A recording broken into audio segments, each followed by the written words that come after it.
Gergovie, tout le monde sait où c'est, mais Alésia. Blois devient le lieu où on aime assassiner les gens. Depuis 1946, Cannes fait son festival. Mais 68, ce n'est pas que le quartier latin, c'est aussi Lyon, Bordeaux, Strasbourg. L'histoire de Soissons ne se résume pas à celle d'un vase. Tous les chemins mènent à Reims. Mais la victoire de Charles Martel a-t-elle bien eu lieu à Poitiers ?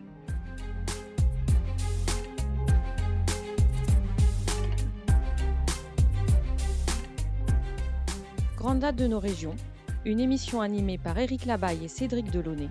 Un podcast ici en région.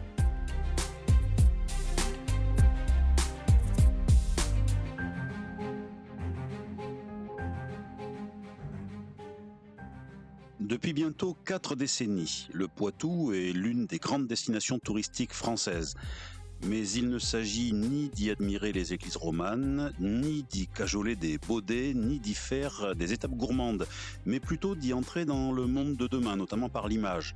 En effet, l'ouverture du Futuroscope, car c'est de lui qu'il s'agit, a profondément bouleversé le paysage culturel et touristique de toute la région, voire de la France entière. Nous avons aujourd'hui le privilège de recevoir M. Daniel Bulliard, qui fut le premier directeur de ce parc, pas du tout comme les autres. Avec lui, Cédric Delaunay et moi-même, nous allons évoquer le Futuroscope, sa genèse, sa fondation, son actualité et pourquoi pas son avenir. Bonjour M. Bulliard. Bonjour. Alors la première question, elle tient à la volonté politique de l'initiateur de ce parc, M. Monory.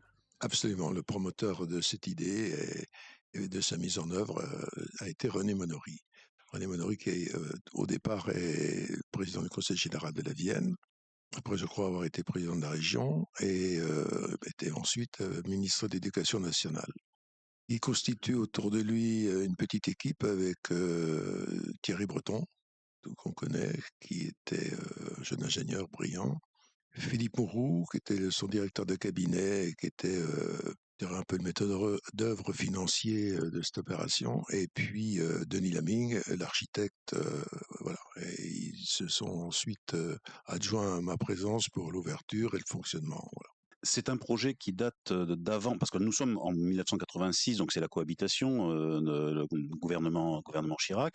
Le projet date d'avant 1986. Il portait ce projet avant d'être ministre de l'Éducation nationale.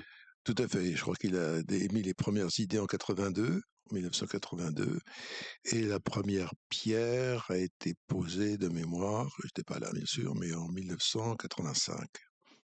Et l'ouverture était prévue pour 1987. Et donc c'est un parc qui est tout à fait innovant dans son concept, le parc du futur, comme son nom l'indique. Alors, c'était effectivement une idée de l'appeler le parc du futur, mais c'était pas une bonne idée. Ça aurait été tout de suite obsolète. C'était en fait un concept qui avait été mûri entre le président Monory, Thierry Breton et puis quelques élus, et qui consistait à mettre en œuvre un ensemble pour transformer le paysage économique de la Vienne. Il faut savoir que la Vienne était à l'époque, elle est toujours d'ailleurs, un département qui était historiquement agricole et moyen de taille. Et ils avaient compris que ce pas un endroit où il y avait du sous-sol, il n'y a pas d'industrie important de transformation, etc. Par contre, on est dans une ère où arrivent les technologies de la communication et de l'information, le traitement de l'information. Et l'information, ils se sont dit, mais pourquoi pas dans le Poitou, c'est complètement dématérialisé et maintenant la société va se transformer. Et pourquoi pas. Et donc dès le départ, le concept est en 3 morceaux, pas connu du grand public, mais ça respecte le nouveau rythme de l'homme moderne, c'est-à-dire l'information, le travail et les loisirs. La première partie qu'on met en œuvre, c'est les loisirs. Et le parc de loisirs, le parc de Futuroscope, devient le fer de lance pour faire connaître cet ensemble.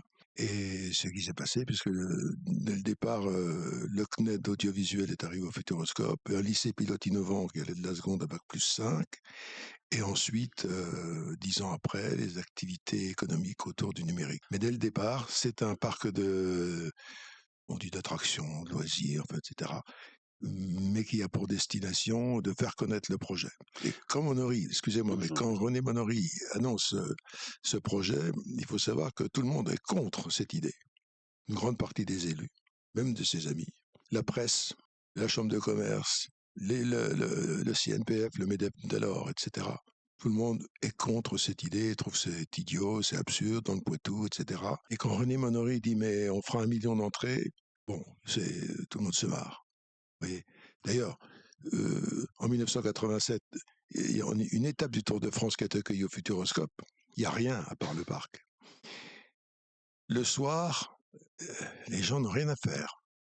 Et le lendemain, Libé titre l'arrivée au Futuroscope, ce grotesque temple du ringardisme. Mais je vous en parlerai après, parce que 10 ans après, il m'a invité pour me dire j'ai fait une connerie.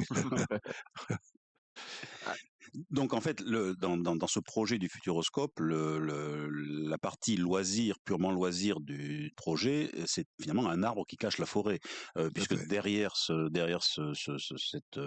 cette motrice, je dirais, se cache la volonté d'aménager le territoire, la volonté de créer un site qui soit finalement une technopole, non? On est un peu sur la notion de technopole. Absolument, c'est tout à fait ça.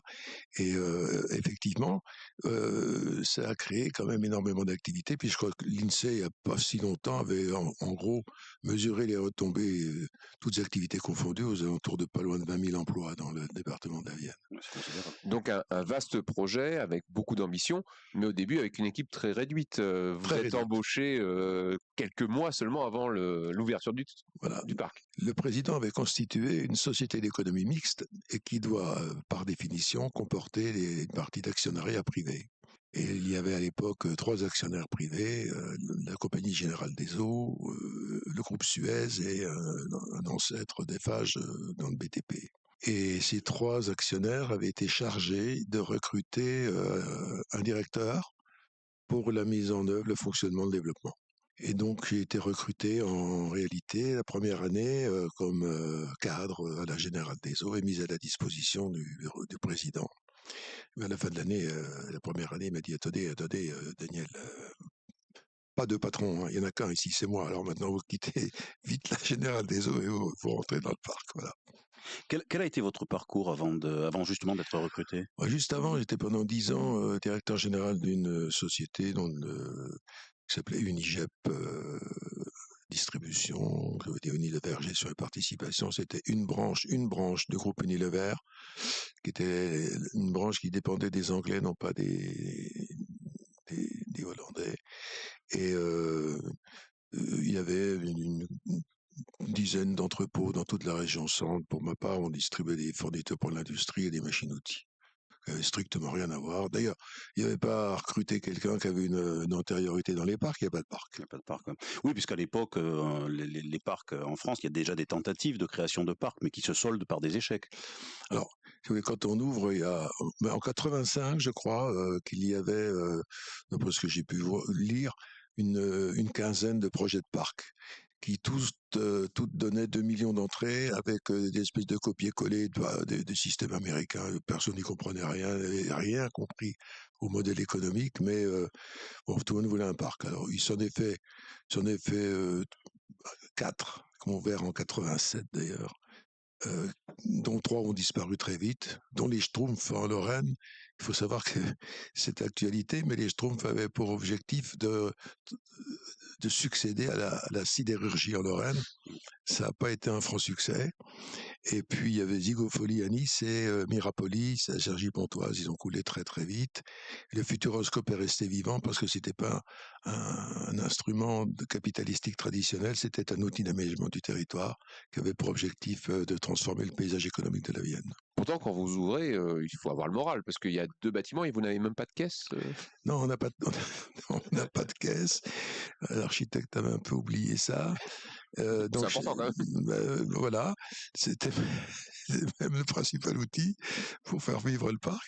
Je suis allé louer les caisses, le bungalow du Printemps de Bourges, et j'avais pas de bureau non plus. Donc l'architecte m'a dit t'as qu'à t'installer dans la sphère. Ben oui, pourquoi pas. Je dormirai comme ça courbé, c'est très bien. Et donc on a creusé sous le théâtre. Il y a un théâtre au Futuroscope, creusé dessous pour aménager 2 ou 3 bureaux. Et les quelques filles qui travaillaient là, étaient mortes de trouille, il y avait des rats. Donc, et moi, je sortais du bureau quand il pleuvait avec une paire de bottes parce que je sortais dans la boue. Et quand j'éteignais mon bureau le soir, j'éteignais 250 hectares. Il n'y avait rien.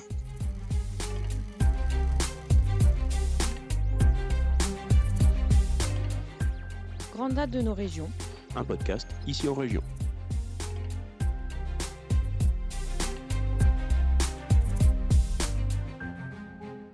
Donc l'ossature, l'enceinte du parc était déjà délimitée, mais c'est une coquille vide. La coquille, voilà, absolument. La clôture et le périmètre est le même aujourd'hui qu'il y a qu'en 87. Et donc, quand les gens arrivaient, le premier bâtiment, c'était le Futuroscope emblème à l'époque. Maintenant, ça n'est plus l'emblème, mais à l'époque, c'était un bel emblème avec une sphère, ça avait du sens, voilà. Mais les gens disaient, non, mais attendez, c'est trop loin. Donc, je suis allé à la Tremblade, j'ai loué un petit train. Et j'ai mis un petit train en entrant pour que les gens puissent aller jusqu'au premier bâtiment où ils ne voulaient pas y aller. Parce qu'au moment de son ouverture, le Futuroscope est encore un gigantesque chantier qui le restera encore pendant plusieurs années. Ah ben oui, qui finance? C'est le département de la Vienne. 100%. Pas d'emprunt, pas d'aide d'État, rien. Pourquoi? Parce que Bonory dit, quand on paye, on est le patron. Donc je paye, je suis le patron. C'était clair. Donc ça veut dire qu'on ne pouvait construire qu'année par année, en fonction des crédits votés chaque année. Donc il fallait que les élus suivent.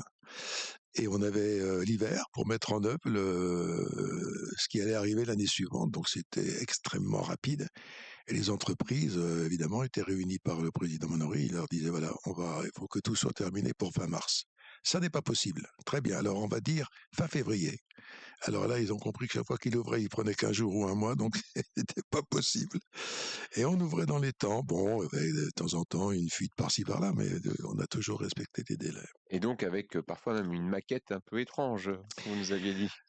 Alors oui, en 87, si vous voulez, dans ce bâtiment emblème, avec la sphère, le Futuroscope, il y avait quasiment rien. Il y avait un spectacle d'androïdes, les rats. Mais ces rats racontaient, c'est le cas de le dire, en gros, sans avoir le mot, ils raconteraient Internet. C'est extraordinaire. Mais j'arrive pas à retrouver j'ai pas pu retrouver la cassette. Il y a un journaliste qui l'a filmé, un photographe, je sais plus, mais voilà, c'était intéressant. Il y avait ensuite IBM qui avait fait une petite salle de 15 places ou 20 places, puissance de 10. Donc c'était très abscon, les gens comprenaient rien du tout, à part les groupes de seniors qu'on asseyait là pour les ressortir un quart d'heure après, mais c'est tout. Et puis voilà, et donc il y avait cette maquette qui avait été construite par une école d'ingénieurs de Lille et qui était une maquette animée qui montrait le parc 30 ans après, si vous voulez, hein, tout y était, avec des lumières, et c'était censé être animé, sauf que ça n'a jamais marché avec le jour de l'inauguration, où il y a quand même le président Chirac. Ben, il y avait un ingénieur qui était à quatre pattes sous la maquette et qui faisait bouger les choses au fur et à mesure où le président en parlait pour que ce soit vraiment animé. Voilà. Mais elle a disparu, je sais pas où elle est d'ailleurs, je l'ai jamais retrouvée. Et est-ce que le succès, donc on a vu tout à l'heure le peu d'estime que Libération avait pour le parc à son ouverture, mais est-ce que le succès a été au rendez-vous rapidement, ou est-ce que c'est quelque chose qui s'est inscrit dans la durée? Alors on peut dire que le succès a été fulgurant et a dépassé n'importe quelles attentes, y compris celles du président Bonory. Quand il disait on va faire 1 million, c'était très très lointain. Alors on démarre, on fait 200 000. Je pense qu'on n'a pas fait 200 000. On a annoncé 200 000, mais on ne les a pas fait. On a peut-être fait 150 000, un truc comme ça. C'est déjà beau mal pour une première année. Et ils étaient tous déçus, sauf moi. Parce que je disais 150 000 dans une salle de cinéma non connue, avec un contenu non connu, dans un endroit qui s'appelle le seuil du Poitou. Hein, vous voyez, on passe un seuil, c'est tout. Je trouvais ça déjà merveilleux. Et l'année suivante, on fait 450 000. La troisième année, on fait 700 000. Et puis 900, et 5 ans après, on a fait 1 million. Et là... Ça dépasse toutes les espérances, ça, ouais. Complètement. Alors, Bonory, qui est un homme d'action et qui voit toujours en avant, faut y aller. Et on y est allé jusqu'en 97, où on est monté à 2 900 000 entrées. Et le seuil des 3 millions n'a jamais été atteint? Non, même les 2 900 000, pour être objectif, on a réellement fait 2,7 millions, mais j'avais invité, puis ça faisait les 10 ans du parc, j'avais invité tous les gamins qui avaient 10 ans. Ah oui. Donc on a fait 200 000 entrées invitées, mais bon. Un franc succès en tout cas. Un franc succès, oui. Et donc ce succès, c'est le succès de l'image aussi. Ce qui est nouveau, c'est ce nouveau rapport à l'image que vous avez pu présenter dans le parc. Tout à fait. Donc à l'époque, avant qu'on ouvre, que nous ouvrions, il y a des cinémas qui sont tous composés de petites salles. Et les gens n'y vont plus, vont moins en moins au cinéma parce que finalement on a la télé chez soi. Qu'est-ce qu'on va aller faire dans une salle avec des petits écrans? Et sauf si vous avez un contenu fortement promotionné qui fait bouger les gens. Et le Futuroscope, on découvre que les gens viennent voir un cinéma dont ils ne savent même pas le contenu, ils ne connaissent pas le contenu. Donc je pense que tout ceci est dû au fait qu'on a redonné, avec les systèmes d'image du Futuroscope, un potentiel émotionnel à l'image qu'il avait perdu. Dans le passé, le premier film avec l'entrée du train en gare de la Ciotat, on sait qu'il y a des gens qui sont sortis en courant par peur, donc il y avait une grosse potentialité d'émotion. Et le Futuroscope, comment il redonne ces émotions? Un écran de 700 mètres carrés, une définition d'image exceptionnelle, un son exceptionnel, et ça déborde le champ de vision. On est dans l'image. Et puis petit à petit, on ajoute, si vous voulez, différents systèmes de rapport du public à l'image. On est entouré d'images avec le 360 degrés, on a les simulateurs où on bouge avec l'image. Enfin, il y a le relief. Enfin, le relief, c'est vieux, hein, ça date des frères Lumière. Mais là, il s'est amélioré avec les lunettes à cristaux liquides, etc. Donc, si vous voulez, tout ça, on a surfé sur la montée en puissance des techniques de communication par l'image, du traitement de l'information. Et évidemment, aujourd'hui, un simulateur ou de l'image virtuelle, ça ne fait rêver personne, tout le monde en a chez soi.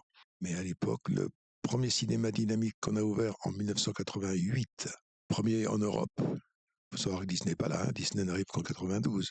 Et tout le monde vient voir ça, même les Japonais viennent nous voir, enfin, c'est incroyable. Et le premier film en image virtuelle, c'était absolument incroyable, le succès. Voilà. Maintenant, évidemment, c'est banalisé. Donc le Futuroscope a profité de cette montée en puissance, et heureusement qu'il y avait ça, parce qu'on n'avait pas les moyens de faire un parc complet comme il faudrait faire aujourd'hui. Donc on démarrait année par année, et on l'a construit comme ça sur, à l'époque où j'étais, déjà sur 14 ans, et ça continue maintenant. Moi j'y suis régulièrement. D'ailleurs, le directeur général actuel est rentré comme stagiaire en 2000 quand j'étais encore, et ça c'est quand même extraordinaire. Et ils m'ont fait un pass annuel pour aller y aller quand je veux. Sauf que ils m'ont fait un pass qui dure jusqu'en 2045, donc mes 100 ans. Ah bah voilà. Je pense qu'ils se sont amusants, le fabricant. Bon. Et du coup, le journaliste de Libération, il a quand même raballé sa carte de presse ou pas là?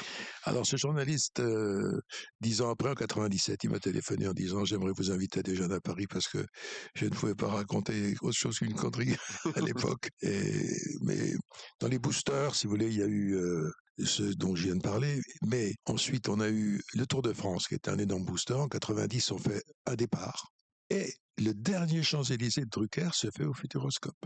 Donc si vous voulez, c'est un booster énorme au niveau du grand public.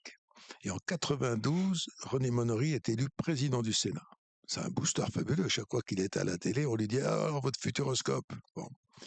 Et là, d'ailleurs, ses conseillers au Sénat ont dit « Bon, maintenant, il faut peut-être arrêter d'aller faire des interviews des Futuroscopes. Il faut former Daniel en média trading pour qu'il parle un peu à votre place. » Mais j'ai toujours communiqué avec son accord. Parce que quand j'ai recruté mes collaborateurs, je disais 3 choses. Nous sommes des serviteurs de l'actionnaire. Deuxièmement, on ne s'en sert pas. Donc l'image, c'est pas pour nous. On s'en sert pas du tout. Et on ne se sert pas. Hein. Donc il n'est pas question d'aller taper dans la caisse ou de faire... D'ailleurs, le premier cadre que j'ai viré en 87, c'est un cadre qui avait détourné 3 télévisions des installations. C'était le premier licenciement, c'était un cadre. Voilà. Donc il ne faut pas rigoler avec ça. Et on a eu quand même... J'ai eu un contrôle de la Cour des comptes où le conseiller qui l'a fait m'a dit « J'ai jamais fait un rapport comme ça, aucune observation ».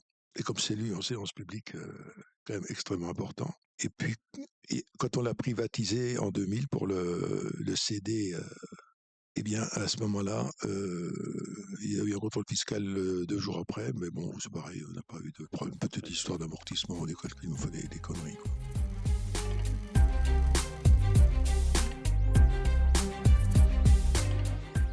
Grandes dates de nos régions. Un podcast ici en région.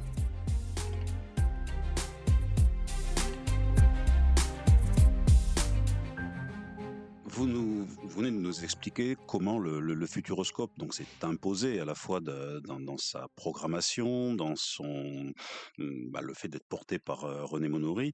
Mais il y a aussi à contrario, je crois que les Poitevins se sont appropriés leur Futuroscope. C'est vraiment entré dans le patrimoine culturel, le patrimoine économique et même l'image mentale du Poitou aujourd'hui. Complètement, si vous voulez. C'est quand vous dites aujourd'hui, quand on parle de la Vienne, on sait où elle est, Poitiers, on sait où c'est, on sait qu'il y a un Futuroscope pas loin, etc. Ce qui n'était pas le cas dans le passé. Hein. Bon, vous savez, on a organisé des grands événements. On a fait un sommet franco-allemand avec le chancelier Kohl, Jacques Chirac et Jospin qui s'était intercalé entre-temps. Et d'ailleurs, je vais raconter une anecdote parce que Kohl, le chancelier Kohl, pesait 172 kilos quand il est venu. Son directeur de cabinet est venu m'annoncer son poids parce qu'ils avaient oublié son fauteuil. On a demandé si on pouvait mettre un menuisier pour renforcer les nôtres. Hein, parce que, évidemment, 172 kilos, c'est pas de la rigolade. Et je vais vous raconter une deuxième anecdote, mais le repas, il y a un certain nombre de personnes. Il y a une table d'honneur avec Monory, le chancelier Kohl, il y a Jacques Chirac, Jospin, Raffarin, enfin voilà. Et moi, j'ai 3 quarts d'heure pour faire manger tout le monde. Donc, je dis à mes gars, bon là, on supprime et le fromage et la salade, parce que ça prend autant de temps que le restant du repas. Donc, puis à la fin du repas, le directeur de cabinet du chancelier me dit en disant, écoutez, le chancelier a encore faim, est-ce que vous pourriez faire un plateau de fromage pour sa table? Et alors, j'appelle mes gars, je leur dis, déconnez pas, hein, c'est un plateau pour la table du chancelier. Bah, évidemment, ils vont le poser à côté du chancelier, mais il n'a pas bougé. Il a bouffé le plateau de fromage. Son directeur de cabinet me dit, il m'a dit, vous n'avez jamais vu ça? On n'a jamais vu ça. Bon appétit. Oui, ça fait santé. Voilà, bon appétit. Donc oui, il y a eu beaucoup d'événements. On a fait beaucoup d'émissions de télévision à l'époque où le service public, on ne payait que le déplacement et pas payer de royalties. Si vous voulez, voilà. Donc c'était quand même extrêmement intéressant au niveau de la communication. Chaque fois qu'il y avait une nouveauté, TF1, Antenne 2, on nous appelait pour venir en parler. C'était formidable. Alors justement, à l'heure où il y a une banalisation de l'image et la multiplication des moyens de production d'image avec l'IA, etc., comment le Futuroscope peut-il se réinventer justement pour être à la pointe justement de cette production Alors, vous savez que je ne suis plus à la tête du Futuroscope depuis 25 ans, mais vous voulez, bien entendu, je suis toujours passionné par ce qui s'y passe, hein, j'y vais régulièrement. Il y a un ADN dans le Futuroscope, il ne faut pas le perdre. Il faut pas le perdre. Quand on sait pas d'où on vient, on ne sait pas trop où on va. Et c'est difficile de se renouveler. Donc, il faut voir ce qui se passe aux États-Unis. Aux États-Unis, les parcs ne montent jamais jusqu'au ciel, même les plus grands. Et à un moment donné, à Disney en Floride est arrivé à un stade. Epcot Center est arrivé à un stade. Là, ils ont fait une immense attraction. Écoutez, les yeux de la tête. Ils ont communiqué pendant 3 ans ou 4 ans là-dessus, uniquement sur l'attraction. Puis quand on va la voir, on va chez eux. Puis après, ils ont fait un 2e, un 3e, un 4e, un 5e, un 6e, un 7e parc. Futuroscope vient de faire un nouveau parc, Aquascope. Donc, où ils mélangent du loisir aquatique avec, en gardant comme un bout d'ADN, de l'image, des technologies, etc. Vous voyez, mais c'est difficile de rester dans la droite ligne de ce qui était l'ADN de départ parce que tout s'est tellement banalisé que c'est un peu plus difficile. Bon, alors maintenant, il y a aussi probablement l'intelligence artificielle qui va permettre de faire à nouveau des prouesses peut-être assez extraordinaires. L'actionnaire actuel, la Compagnie des Alpes, qui est une filiale de la Caisse des dépôts, ils ont, il y a quelques années, pas si longtemps, je crois, voté 320 millions de crédits. Donc ils ont fait une grosse attraction au Futuroscope énorme. Ils ont fait sur les parkings. À un moment donné, c'est en 97, je fais une petite parenthèse, mais René Monory, qui voyait toujours en avant, m'a dit, Daniel, on va faire 5 millions un jour, donc il faut aller absolument avoir des parkings, il faut faire des parkings. On a fait des parkings surdimensionnés, on le savait. Hein. Aujourd'hui, grâce à ces parkings surdimensionnés, tout le développement extérieur se fait dans un endroit de rêve qui est juste à l'entrée. Donc il y a eu un aréna ou une aréna, je ne sais jamais le sexe des arénas, qui appartient au Futuroscope. Hein. À l'époque, j'ai fait faire un palais des congrès à l'extérieur, qui marche très bien. Et ils ont fait, il y a très peu de temps, un super hôtel. Ils vont en faire un deuxième. Vous voyez, ça se développe sans arrêt parce que pour tous les parcs, c'est des modèles économiques compliqués. Hein. D'ailleurs, plus personne ne fabrique des parcs aujourd'hui. Hein. Les grands faiseurs, ils rachètent des parcs qui existent, mais ils n'en fabriquent pas. D'où le côté un peu de la nécessité de se pipoliser en faisant appel à des ouais, pour la danse avec les robots, etc. Déjà, oui. Voilà. Et plus récemment, une espèce de grand 8 hein, avec de l'image associée. Enfin, voilà. Donc, parce que les autres parcs, c'est quoi? C'est des parcs à sensations. Les manèges, celui que j'ai ouvert en Provence, là, le parc Spirou, c'est un parc classique d'obédience locale, un triangle Lyon-Montpellier, Toulouse, enfin de Toulon, pardon. Mais ce sont des manèges. C'est un parc. La différence par rapport à une fête foraine, c'est que vous payez à l'entrée, c'est tout. Mais c'est jamais que ça. Et en plus, comme les manèges ne sont jamais démontés et remontés, vous avez une sécurité. En plus, on est hyper cadré. Hein. Donc, les parcs sont des ensembles à sensations. Si vous voulez, un grand 8, vous n'épuisez pas le plaisir et les sensations en un passage. Vous pouvez le faire 10 fois dans la journée. Vous pouvez tourner 10 fois dans l'année. Ou pas. Non, mais moi non plus. Moi non plus. Bon. Mais vous voyez ce que je veux dire par rapport à l'image, parce que l'image, quand vous allez au Futuroscope, vous avez vu le contenu du Kinemax, son écran de 700 mètres carrés, vous ne retournez pas la semaine suivante. Donc, si vous voulez, on a beaucoup de mal à renouveler le plaisir. Il ne faut pas oublier que le Poitou, le Futuroscope, c'est au milieu, pas de nulle part, mais quand même, c'est pas la région parisienne. Donc, il faut faire revenir des gens de loin. Et c'est ce qu'on a fait à un moment donné. Donc, à un moment donné, on s'est dit, il faut déborder une offre d'une journée de visite.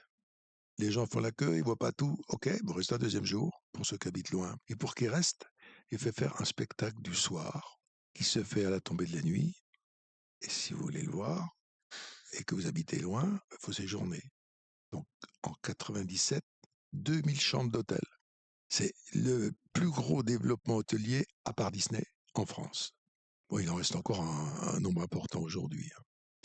Et ce spectacle, si vous voulez, il se fait par tous les temps. Et j'étais toujours étonné de voir que sous la pluie, les gens stoïques qui restent pour regarder le spectacle. Ça a succédé, parce qu'en 87, quand j'ouvre le parc, le théâtre, il existe. Il y a en gros 400 000 places. Ça dépend comment on est serré dedans. Mais la partie lac, il n'y en a pas. C'est un creux sans eau.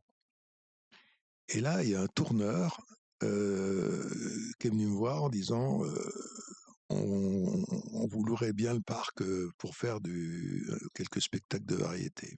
En fait, on ne l'a pas loué. On s'est dit, bah, tiens, c'est une super opportunité pour faire connaître le parc, faire venir des gens. On lui a dit, OK, vous le mettez à vos dispositions, mais nous, on ne s'occupe de rien. Vous faites la caisse, l'accueil, la promotion, ce n'est pas notre problème. Et le premier qu'on a fait, c'était chanteuse américaine, je n'ai perdu son nom. Bon, enfin, ça va me revenir. On a fait alors on a eu qui? On a eu Jonas, Patricia Cass, Joe Cooker, et le plus beau spectacle, c'était Ray Charles. Ray Charles, j'avais installé une caravane sous mon bureau, oui, il n'y a pas de loge, hein, caravane. Et l'après-midi, il y a son secrétaire garde du corps, enfin, vous voyez, quand vous voyez les épaules, vous savez qu'il faut lui causer gentiment quand même. Qui est venu voir en me disant, c'est une belle anecdote ça, il faudrait un seau à champagne pour Ray. Ah, il n'y a pas de problème. Oui, mais vous ne mettez pas de glace, hein. C'est parce que Ray ne fait pipi que dans des seaux à champagne. Mais j'aurais dû le garder parce qu'il serait collector aujourd'hui. C'était extraordinaire ça.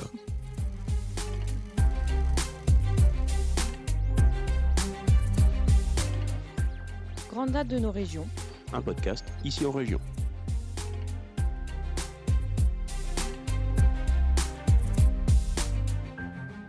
Donc vous êtes resté 14 ans à la tête du Futuroscope, donc vous êtes passé finalement d'une époque des pionniers dans Ah, mais les complètement. premières années. J'imagine que ça a été une période assez enthousiasmante. Enfin, vous étiez vraiment en train de modeler quelque chose. On courait derrière le succès déjà. Ouais. Ce qui est, c'est un très très bon problème, mais ce qui n'est pas simple. Hein. On manquait toujours de quelque chose. Bon. Ouais, il faut rendre hommage, si vous voulez. Alors, le promoteur, René Monory, c'est voilà, incontournable. La petite équipe, Thierry Breton, Philippe Moreau, Denis Laming et moi, bon, voilà, on n'en parle plus. Mais alors, une fois que vous avez inventé un beau concept, il faut le faire fonctionner. Si il n'y a pas tous les ingrédients d'un fonctionnement impeccable à tous les niveaux, ben, vous avez fait un concept pour rien, un investissement pour rien. Et donc, il faut vraiment, moi, j'ai toujours rendu un hommage vraiment particulier au personnel du Futuroscope, qui a été extraordinairement enthousiaste, participatif, et qui s'est donné à fond pour la réussite de ce parc. Si vous voulez, tout le monde ramassait le moindre papier, etc. Parce que la restauration, la plus importante, on a fait 1 500 000 repas dans l'année. Et 1 million d'actes de vente à emporter. Voilà. C'est énorme, c'est une énorme société de restauration. Et à un moment donné, on faisait tellement de repas qu'on avait un approvisionnement extérieur en pain. Et moi, je me suis dit un jour, si un dimanche matin, le camion tombe dans le fossé, on a 15 000 personnes, il n'y a pas de pain, je fais une émeute. Donc, j'ai dit ça au président Monory, qui m'a dit, je suis en relation avec mon ami Gaston Lenôtre. J'ai sympathisé avec Gaston. Et Gaston, on a fait une pâtisserie, boulangerie industrielle à Loudun. Et donc, on était maître de cet approvisionnement.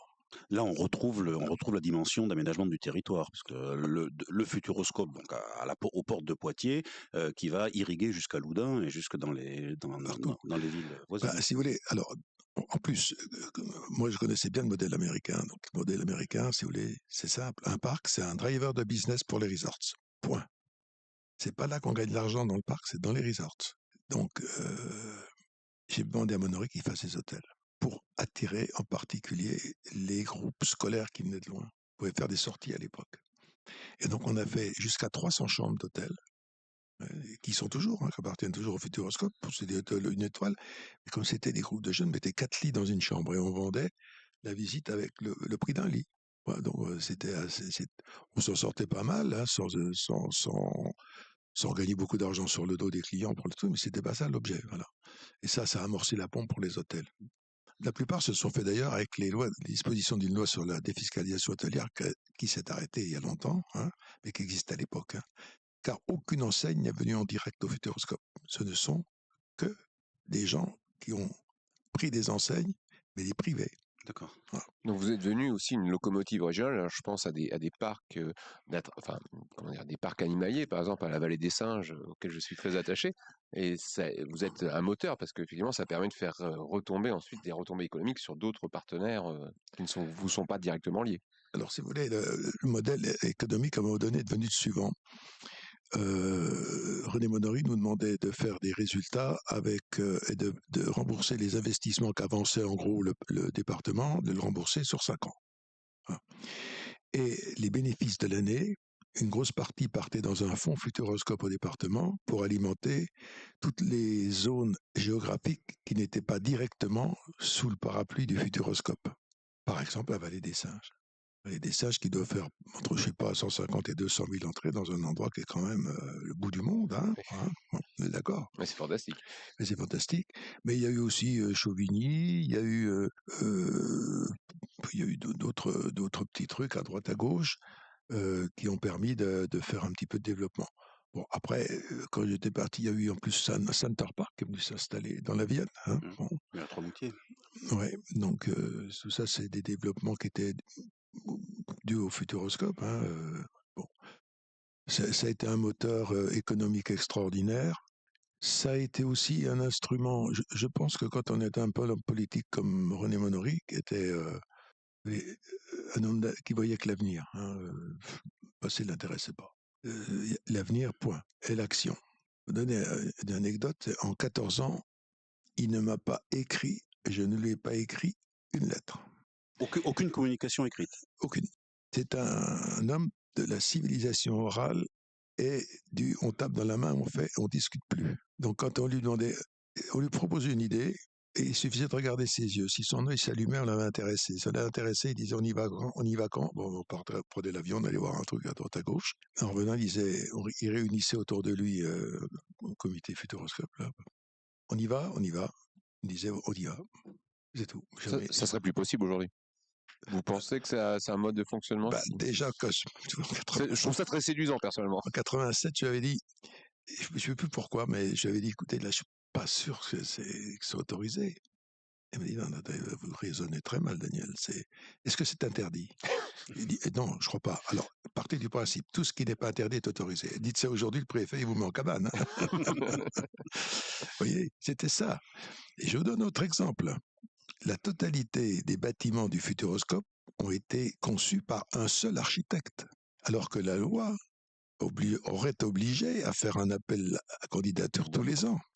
Eh bien, tous les présidents, les ministres qui sont passés au Futuroscope ont aujourd'hui, vous avez vachement bien fait, parce que sinon, ce ne serait pas homogène, votre truc. Et c'est quand même assez extraordinaire. Il fallait un homme politique qui soit quand même extrêmement gonflé pour faire des trucs comme ça. Donc aujourd'hui, est-ce qu'on pourrait le faire? Non. D'ailleurs, je crois qu'on pourrait même plus faire le Futuroscope tout simplement parce que c'est très compliqué. Aujourd'hui, vous avez tellement des réglementations de partout. Ouais, il y a 1 an ou 2 ans, je sais pas, on m'appelle en me disant Daniel, tu te rappelles l'autorisation de forage que tu as fait faire en 87? Je dis oui, je me rappelle. Oui. Elle est où? Il n'y en a pas, on n'a pas fait de demande. Ah ben c'est pour ça qu'il la retrouve pas. Ben non, il va falloir qu'il la régularise 20 ans, 30 ans après. C'est plus possible. Mais pourquoi il y a prescription? Non, il y a prescription, mais de toute façon, je m'en fiche, moi, parce que, si vous voulez, à l'époque, on nous avait dit, il n'y a pas d'eau. Bah, bien sûr que si, il y avait de l'eau. Mais il va faire des études, on m'a dit, mais si, il y en a. Mais bon, alors voilà, il y a quelqu'un qui voulait, quelque part, une agence qui voulait faire un peu de bénéfice sur notre dos. Ça n'a pas été le cas. Après, on a mis de l'eau dans le lac. Puis j'ai un de mes collaborateurs qui m'a dit, vous savez, on a un liner noir pour faire de l'eau miroir. Il m'a dit, c'est pas beau, etc. Ça serait bien si on avait un bleu Caraïbe. Il dit, un bleu Caraïbe, des produits chimiques. Non, non, j'ai un produit complètement bio, etc. Je lui ai donné l'autorisation. Et puis, une semaine plus tard, les gendarmes sont venus voir en me disant, l'eau de la rivière Klein est bleue. Il y avait une fuite quelque part. Bon, alors on a arrêté. Marche arrière. Wow, si vous voulez, vous imaginez bien qu'une construction d'un parc comme ça, son développement, c'est bourré d'anecdotes, d'obstacles, de contingences à surpasser, etc. Voilà, bon, il faut des gens extrêmement passionnés. Moi, je crois que je ne prenais pas de vacances, si vous voulez. Hein, je travaillais. Il y a une année, je crois, on est venu me chercher, j'ai travaillé 3 mois sans rentrer je rentrais chez moi que le soir à 11h minuit et je repartais 3 mois sans prendre une journée de repos.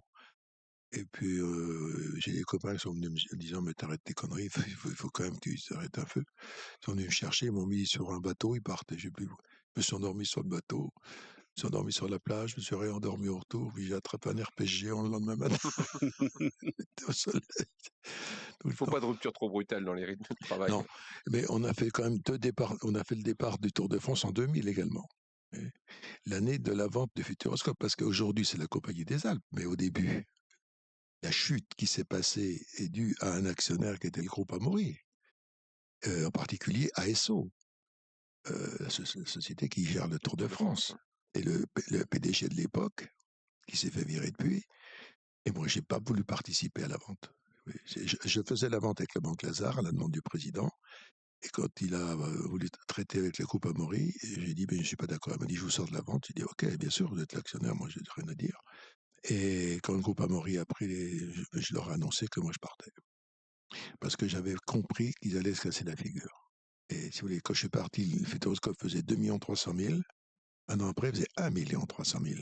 Oui, c'est considérable. Hein. Vous voyez, ils ont perdu 350 millions de francs. Ils l'ont rendu au département de la Vienne. Voilà. Donc, tous mes collaborateurs sont partis.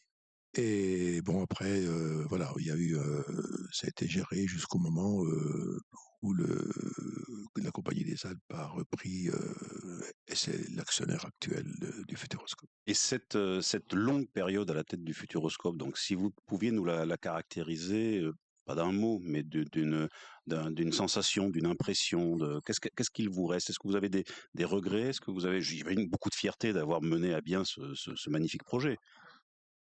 Ah mais c'est ce qui me reste, je veux dire, c'est la Légion d'honneur. Parce que je ne l'ai pas demandé. Et voilà, on m'a donné la Légion d'honneur. Et pour moi, si vous voulez, c'est tous les rubans qui est la trace de ce travail énorme. Mais j'étais pas tout seul, hein, je vous l'ai dit. Hein. Moi, j'associe tout le personnel à cette réussite. C'est une grande fierté. Ça a été énormément de plaisir. Bon, on y laisse aussi un conjoint dans une opération comme ça, parce que c'est jamais là, malheureusement. Et c'était à refaire, bien sûr que je le referais, quoi. Hein. Je vous l'ai dit, j'ai fait un parc en 2018. J'avais 73 ans, à la demande des actionnaires qui voulaient faire ce parc Spirou. Ben, j'ai fait le même modèle. Hein. 6 heures dans le parc, 6 heures de bureau, 13 jours sur 15 et 3 heures l'hôtel. Voilà. Donc, aujourd'hui, je travaille encore, mais il y a de moins en moins de projets, donc un petit peu plus compliqué. Eh bien, merci mille fois, Monsieur Bulliard, de nous avoir accordé cette entrevue pour évoquer ce magnifique projet, cette magnifique réalisation aux portes de Poitiers, le Futuroscope. Donc je rappelle que vous trouverez un article historique sur le Futuroscope dans le livre des grandes dates du Poitou, aux éditions Ici en Région, disponible dans toutes les maisons de la presse et les bonnes librairies. Merci beaucoup Cédric Delaunay, merci beaucoup Monsieur Bulliard, et à très bientôt. Retrouvez tous nos podcasts, livres, articles et vidéos sur notre site internet icienrégion.fr.